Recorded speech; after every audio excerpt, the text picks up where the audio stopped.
Given the recent outlay of stories about Saudi Arabia, we decided to bring up a remarkable story from this Middle Eastern country. As you may or may not know, Saudi Arabia became the very first country in the world to grant citizenship to a very controversial woman, but not just any woman.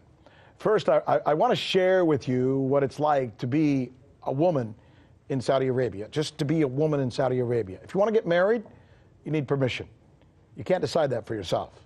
Opening a bank account? Sorry, not allowed. Women are not allowed to control their own finances in Saudi Arabia. Get a fair trial? Nope. The testimony of a woman is worth exactly half of that of a man's. Travel? Sorry. If you want a passport or an ID, you need a man's permission. Wear what you want? Sure, as long as it's an abaya that covers more than 95% of your body. Converse or interact with someone of the opposite sex. Not if he isn't family. Now, into that, consider this. Don't know if you know this. It's not a brand new story, but we thought we'd fascinate you, if nothing else, with some of these pictures. The Saudis are now the first country to grant citizenship to a robot.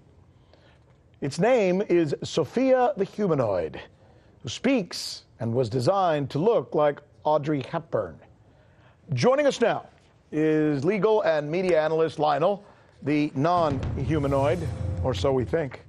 Lionel joins us now to bring us up to date on. You know, the reason I find this story fascinating, Lionel, is because I wonder why. I just can't help but think. And let me maybe just ask you point blank, what do you think of this as a PR play for the Saudis? Would you have done this, were you them? Oh, I would have done more. In fact, I would have declared humans robots. But that's a different story. Rick, my dear friend, yeah. Saudi Arabia is saying, we never said Sophia was a woman. Okay. We never said that we said that this artificial intelligence unit is going to receive citizen status, which is just absurd.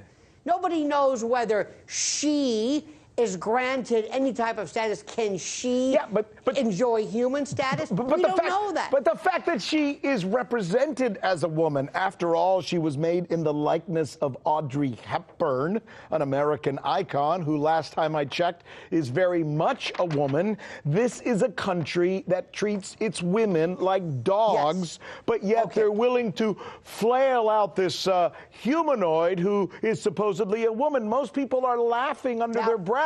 Right? Now, Rick, you're putting me in the position of having to defend Saudi Arabia, but I'm going to do this. Saudi Arabia would say, Rick, we're not saying that this is a human imbued in all of the rights and privileges. We just have to pick a face, a man or a woman. It's a robot, it's AI. But may I get to the problem that really bothers me, my dear friend? All right. I'll let you go there. Although I'm still not, listen, I just want you to know I'm not accepting your argument. And had this been almost any country in the world, I probably would have given them a pass. This is the wrong country to be allowing a human, a robot humanoid to be a friggin' citizen. It's merely, now granted, they're asking, and I've been reviewing this assiduously today, to find out what legal scholars are saying, and nobody can tell me what this means.